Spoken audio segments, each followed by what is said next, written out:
పొద్దున 9 దాకా పని చేయగలను. తర్వాత 10కి నేను కాలేజ్కి వెళ్లాల్సి ఉంటుంది. సాయంత్రం తిరిగి రాగానే రాత్రి 10 దాకా పని చేయించుకోండి. నాకెంత జీతం ఇవ్వగలరు? పని వేళలు నీ లెక్క ప్రకారం మాత్రం ఉండవు. ఈ రకంగా భాగాలుగా పనిచేయటాన్ని పార్ట్ టైం పని అంటారు. పార్ట్ టైం పనికి జీతం తక్కువగా ఉంటుంది. నేను పార్ట్ టైం పని చేస్తే ఎంత జీతం ఇస్తారు? నెలకి ₹1 ఇస్తాను. పర్లేదనుకుంటే రా.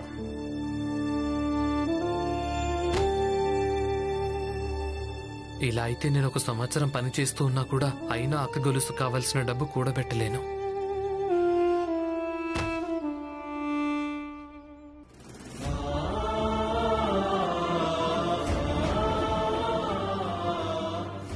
మీ అమ్మ కూడా ఈ విషయంలో నిన్నెప్పటికీ క్షమించదు. ఈ వయసులో కూడా తన భర్త సంపాదిస్తున్నాడు, ఇంకొక కొడుకు సంపాదిస్తున్నాడు. కానీ ఈ కొడుకు డబ్బు తగిలేస్తున్నాడు అని. దోషులు తన అత్తారింటి వాళ్ళు కాదు, నిజానికి తన పుట్టింటి వాళ్ళే. ఒకరు చదువుకునే పుస్తకాలు ఒకరి గొలుసు తాకట్టు పెట్టాల్సి వచ్చేంతగా అంత ఖరీదుండటం మంచిది కాదని. నీలాంటి చెల్లెల్ని పొందినందుకు మా గుండెలు గర్వంతో ఉప్పొంగిపోతున్నాయి. కానీ మరుక్షణంలోనే తల సిగ్గుతో వంగిపోతుంది. మా ఈ చెల్లెలు తన అన్నదమ్ముల కోసం ఎన్నెన్నో సహిస్తోందని. చెప్పండి, మమ్మల్ని ఏ పని చేయమంటారు? నిజానికి నాకొక చెరువు ఉంది. అక్కడ నేను చేపల్ని పెంచుతుంటాను. మీరిద్దరు వెళ్ళి వాటికి తిండి పెట్టాలి, వాటి బాగోగులు చూసుకోవాలి. ఆ తర్వాత వాటిని పట్టుకొని సంతలో అమ్మాలి. అన్నట్టు సంతలో మీ ఇద్దరి జాతి గురించి ఎవ్వరికీ తెలియడానికి వీల్లేదు రామ్జీ. ఎందుకంటే తర్వాత అసలు ఒక్కరు కూడా చేపల్ని కొనరు. అర్థమైంది కదా? అలాగే వెళ్ళిపోతాను. కానీ ఇప్పుడు ఆరోగ్యం కొంచెం బాగాలేదు. జ్వరం వస్తోంది. నీటిలోకి వెళ్ళడం వల్ల ఆరోగ్యం ఇంకా దెబ్బతింటుంది. నా ఆరోగ్యం కుదుటపడగానే వెళ్ళిపోతాను. ఏంటి ఏంటి రామ్జీ ఇది? నీ గురించి నేను ఎంతగా ఆలోచిస్తుంటాను. అయినా చూడు, చెరువులోని చల్లటి నీళ్లలోకి నీ శరీరం వెళ్ళినప్పుడు దాని వేడి తగ్గిపోతుంది. వెళ్ళాలనుకుంటే వెళ్ళండి, లేదంటే పని వదిలేసి వెళ్ళిపోండి. కనీసం మీరు ఆయన వయసు కన్నా గౌరవం ఇవ్వండి. రామ్జీ మీ నాన్నగారి వయసు వాడు. నోర్మై, ఇంకెప్పుడు మీ జాతిలోని ఏ వ్యక్తిని మా నాన్నతో మాత్రం పోల్చొద్దు పురంజన్. ఏంటి గవర్నర్ దగ్గరికి వెళ్ళారు కదా, ఆయన కుర్చీ రామ్జీకి ఇచ్చేశాడా చెప్పు? ఆయన గౌరవం చూపించాల్సింది. నాకు ఆ మాత్రం దయ ఉంది లేదా? చెప్పండి. చూడు,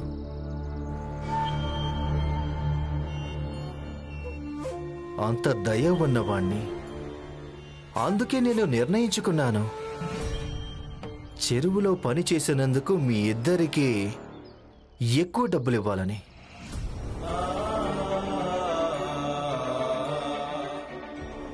వెళ్తారా లేదా? మేము వెళ్తాం. పేదవాళ్ళు ఇంకా అవసరం ఉన్న వాళ్ళ దగ్గర మరో అవకాశం ఎక్కడుంటుంది? వెళ్తాం.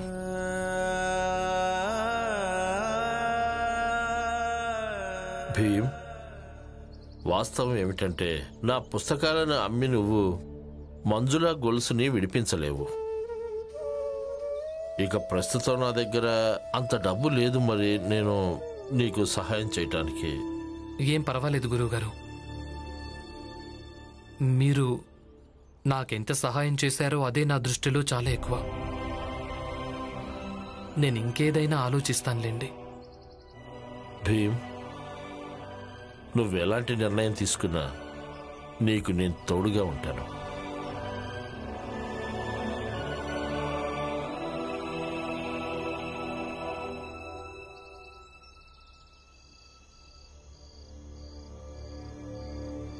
వదినా, నేను ఆయనకు చెప్పాను, ఇదిగో నా నగలు తాకట్టు పెట్టి మీ నగల్ని విడిపించాలని. కానీ ఆయన తీసుకోలేదు. మీరైనా తీసుకోండి, ఆయనతో నేను తర్వాత మాట్లాడతాను. వద్దురమ్మా. భీమ్ నాకు అందరికంటే చిన్న తమ్ముడు. వాడు నా ఎదురుగా పుట్టాడు. వాడు రొట్టె ముక్క దగ్గర నుంచి తోటలోని మామిడి పండు దాకా నేను వాడికి తినిపించేదాన్ని. ఈరోజు నేను వాడి భార్య నగల్ని తీసుకుంటానా? వాడికి ఏమనిపిస్తుంది? ఈ రోజు వరకు వాడి మీద ఎంత ప్రేమ చూపించానో నేను దాని పరిహారం తీసుకున్నాను అనుకోడా? లేదు దినా, మీరు అపార్థం చేసుకుంటున్నారు. నాకు నీ భావనలు అర్థమవుతున్నాయి, కానీ ఈ నగల్ని నువ్వు నీ దగ్గరే ఉంచుకో. అలాగే నమ్మకం ఉంచు, అంతా మంచి జరుగుతుంది. భీమ్లాగా నేను ప్రపంచాన్ని మార్చాలని ఆలోచించలేను, కానీ నేను వాడి అక్కనే కదా. నన్ను నేను ఎలా మార్చుకున్నానంటే ఎలాంటి పరిస్థితుల్లోనైనా నిరాశవాదిగా మారొద్దని.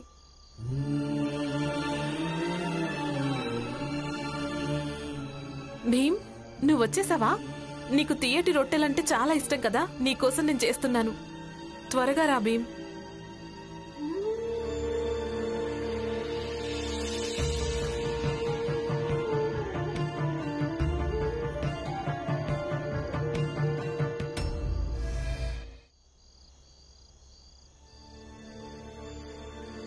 నేను కూడా ప్రయత్నం చేస్తున్నాను, సమస్యకి ఏదైనా పరిష్కారం దొరుకుతుందేమో అని.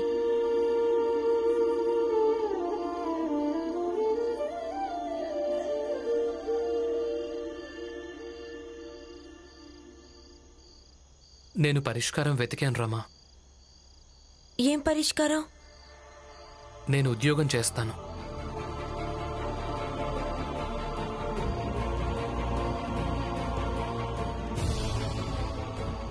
మంజులక్క గొలుసును విడిపించేంత వరకు,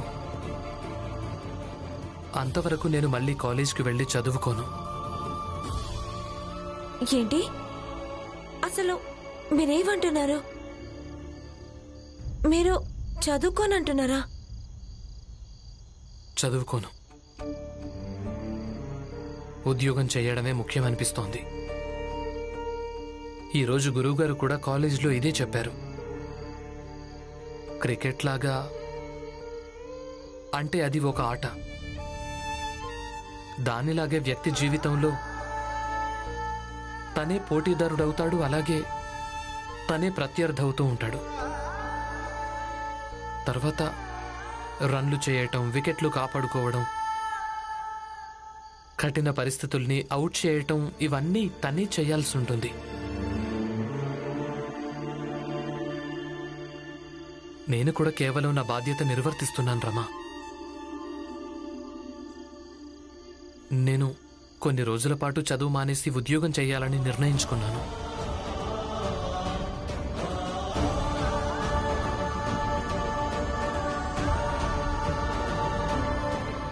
ఏంటి అసలు మీరేమంటున్నారు? నాకేం అర్థం కావడం లేదు. రమా, మీరెలా తడిచిపోయారు? నాన్నా, త్వరగా ఆనందం లేపండి. పురంజన్,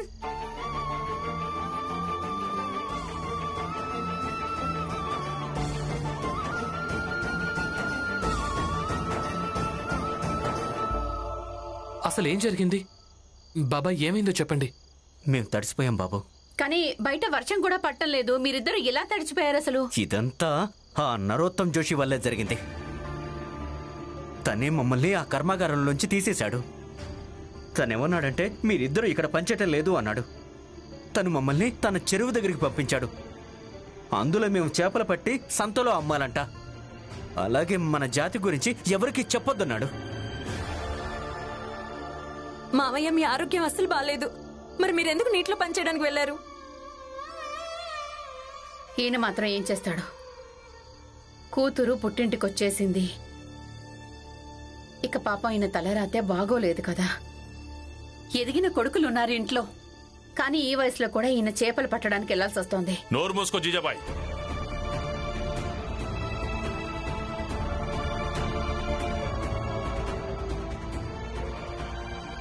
ఆనంద్, నాకు చొక్కా ఇవ్వు, అలాగే పురంజన్ బాబాయ్ కూడా ఇవ్వు. ఏమైంది? ఇప్పుడు తెలిసిందా నీకు చదువు మానేసి నేను ఉద్యోగం ఎందుకు చేయాలనుకుంటున్నాను? కానీ మీరు బ్యారిస్టర్ అవ్వాలన్న కల? అవుతాను, బ్యారిస్టర్ని కూడా అవుతాను. కానీ ఈ సమయానికి ఏది ముఖ్యమో అది నన్ను చెయ్యనివ్వు. అలాగే ఎప్పట్లాగే నా మీద నమ్మకాన్ని ఉంచురమా. బావగారు, మా అమ్మయ్య మిమ్మల్ని రమ్మంటున్నారు.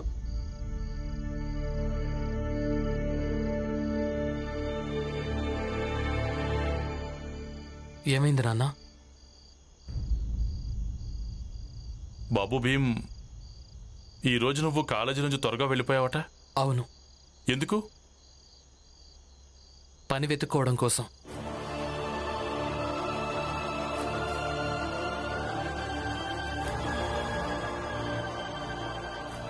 నిన్ను పని చేయమని ఎవరు చెప్పారు?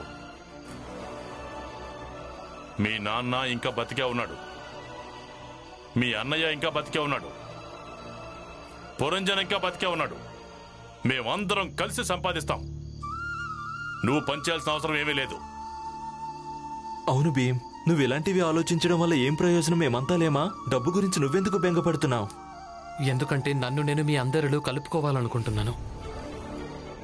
ఒక్కసారి మంజులక్క గొలుసు విడిపించడానికి సరిపడా డబ్బు సంపాదించానంటే తర్వాత ఉద్యోగం వదిలేసి నేను చదువుకుంటాను. నోర్మై! అన్నయ్య, ఇంకేం మాట్లాడద్దు. అన్నయ్య ఊరుకో, కోపడకన్నయ్య. మిగతా విషయాల్లో నేను నీతో వాదించగలను, వినగలను, తర్కం చేయగలను, కానీ చదువు విషయంలో మాత్రం అస్సలు వినను. రేపటి నుంచి నువ్వు సమయానికి కాలేజీకి వెళ్ళాలి, అలాగే సమయానికి కాలేజీ నుంచి తిరిగి రావాలి. జీవితం ఇంతకు ముందు ఎలా సాగుతుండేదో ఇక ముందు కూడా అలాగే సాగుతూ ఉంటుంది. అర్థమైందా? నువ్వు కేవలం చదువుకోవాలంతే, కేవలం చదువు. నన్ను క్షమించండి నాన్న, మీరు చెప్పిన ఈ మాట నేను పాటించలేను. పాటించలేవా? నువ్వెందుకు అర్థం చేసుకోవట్లేదు భీమ్? ఏది ఏమైనా సరే నువ్వు చదువు మానేయడానికి వీల్లేదు. నువ్వు కేవలం నీకోసమే చదవడం లేదు, నువ్వు మా కోసం, మన జాతిలోని ప్రతి వ్యక్తి కోసం చదువుతున్నావు భీమ్. చూడు భీమ్, కావాలంటే ఎవరు నమ్మినా నమ్మకపోయినా నీలాంటి ఒక వ్యక్తి ఈ సమాజానికి చాలా అవసరం. ఎందుకంటే నువ్వు బాగా చదువుకొని మా అందరినీ ఈ నరకం లాంటి జీవితం నుంచి బయటపడేస్తావు. ఆనంద్ చెప్పింది నిజమే భీమ్. నువ్వు ఈ బెంగలన్నీ వదిలే, చదువు మీదే శ్రద్ధ పెట్టు, అంతే. ప్రస్తుతం నేను మా అక్క జీవితాన్ని నరకంగా మారటం నుంచి కాపాడాలి. నేను తన గురించి ఆలోచించాల్సి ఉంటుంది. మిగతావేవి నాకు అర్థం కావటం లేదు. నువ్వు అర్థం చేసుకుని తీరాలి. ఇలా ఏం లేదు, నీకంటే ముందు మన జాతిలో ఎవ్వరూ కూడా పుట్టలేదని కాదు, ఖచ్చితంగా పుట్టే ఉంటారు. తను కూడా అలాంటి వ్యక్తిగత కారణాలు, అలాగే వ్యక్తిగత సమస్యలతో చిక్కుకుని ఉండొచ్చు. ఇక తను అందరి గురించి ఎలా ఆలోచించగలడు?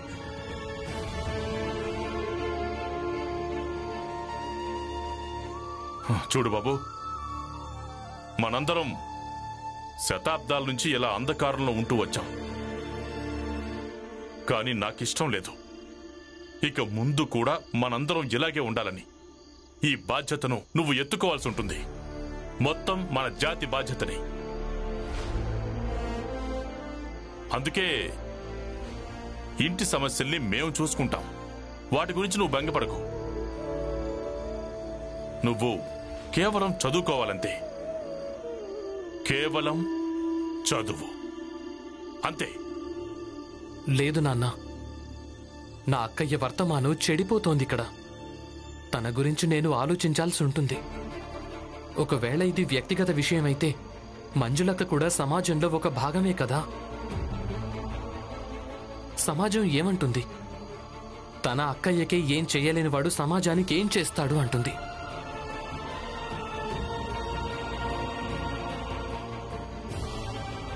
లేదు నాన్న,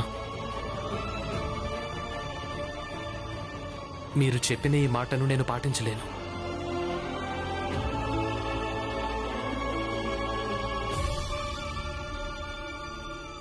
భీమ్, భీమ్, భీమ్, భీమ్. నాన్న, రామ్జీ, నాన్న. రామ్జీ,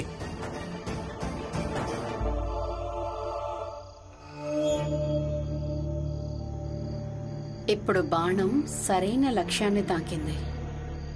అవునత్తయ్యా, భీమ్రావ్ స్వయంగా చదువు మానేస్తానని చెప్పాడు.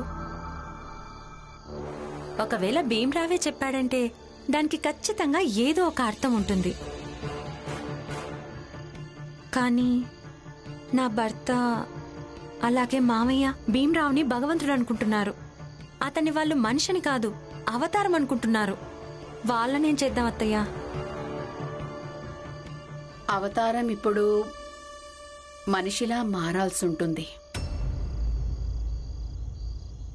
భీమ్, ఆగు భీమ్.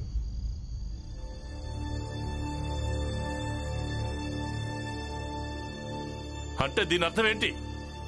మంజుల నా కూతురు. అందరికంటే ముందు తన గురించి నాకు బెంగ ఎక్కువ ఉంటుంది. కానీ నాన్న, తను నాకు అక్కయ్య కూడా. తను నా గురించి ఇంతగా బెంగపడుతుంది, నేను కూడా తన గురించి ఆలోచించాల్సి ఉంటుంది. మీరు అర్థం చేసుకోండి. నేనేం చదువు పూర్తిగా వదిలేస్తానని చెప్పడం లేదు కదా. నేను ఖచ్చితంగా చదువుకుంటాను. కానీ ప్రస్తుతం ఈ సమయంలో నాకు ఉద్యోగం చేయడం చాలా ముఖ్యం అనిపిస్తోంది. కేవలం అంతే. ఇప్పుడు నువ్వు నిర్ణయిస్తావా ఏది ఎక్కువ ముఖ్యమో? మరి నా కలలు, భీమాబాయి కలలు? జీవితంలో చాలా చాలా పనులు చేయాలి. మేం కన్న కలల్ని నెరవేరుస్తూ ఉండాలి నువ్వు. మీ అన్నయ్య కలలు, మీ అక్కయ్య కలలు, వాటి సంగతి ఏంటి? గుర్తుకొస్తుందా? భీమాబాయి చనిపోయేటప్పుడు నీకేం చెప్పిందో? లేక అవి కూడా మర్చిపోయావా? ఈ రోజు వరకు మన హక్కుల కోసం పోరాటాలు చేశావు. ఇక ముందు కూడా పోరాడాలి. అలాగే మన జాతిని ఈ నరకం లాంటి జీవితం నుంచి విముక్తి కలిగించాలి నువ్వు. ఎన్ని కష్టాలు వచ్చినా సరే కేవలం నువ్వు పోరాడుతూనే ఉండాలి. అవును భీమ్, నీ చదువు కోసం ఎప్పుడైనా ఒకవేళ అవసరం వస్తే మేమందరం మమ్మల్ని తాకట్టు పెట్టుకుంటాం. కానీ నువ్వు చదువు ఆపద్దు. మేమెప్పటి నుంచో కేవలం ఇది ఒక్కటే కలగన్నాం.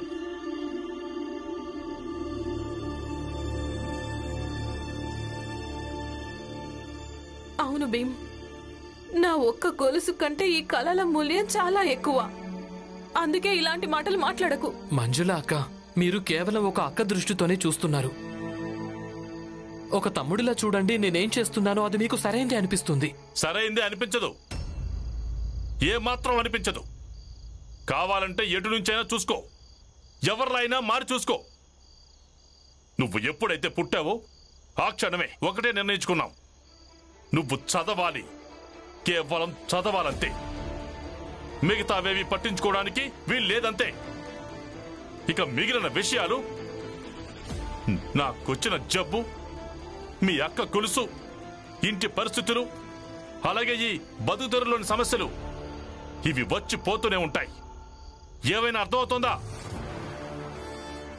వెళ్ళు, లోపలికి వెళ్ళి చదువుకో. వెళ్ళు.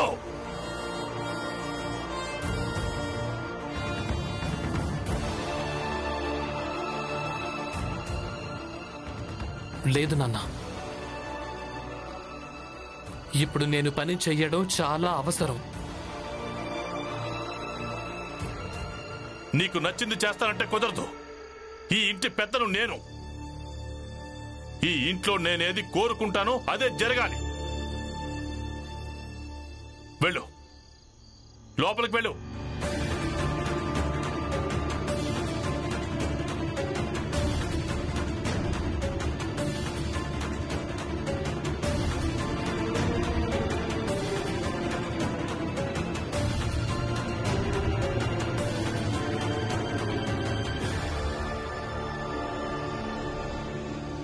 రామ్జీ, నిన్ను ఎలాంటి తండ్రితో పోల్చుతారంటే తన కొడుకు సరైన నిర్ణయాలు తీసుకుంటున్నాడు, కానీ తనని కన్న తండ్రి తన సరైన నిర్ణయాల్ని అమలు చేయకుండా ఆపుతున్నాడు అని. నీ పోలికల్ని నీ దగ్గరే పెట్టుకో హితేష్ అన్న. తండ్రి కొడుకుల మధ్యలోకి రాకుంటేనే చాలా మంచిది. ఇక మీరందరూ వెళ్ళండి. ఇక మీ ఇళ్ళకి వెళ్ళండి. ఈరోజు తమాషా ఆగిపోయింది. ఎలాగూ మీ అందరికీ తమాషా చూడటం అలవాటైపోయింది. వెళ్ళండి. పదండి, మనకేం సంబంధం, పద.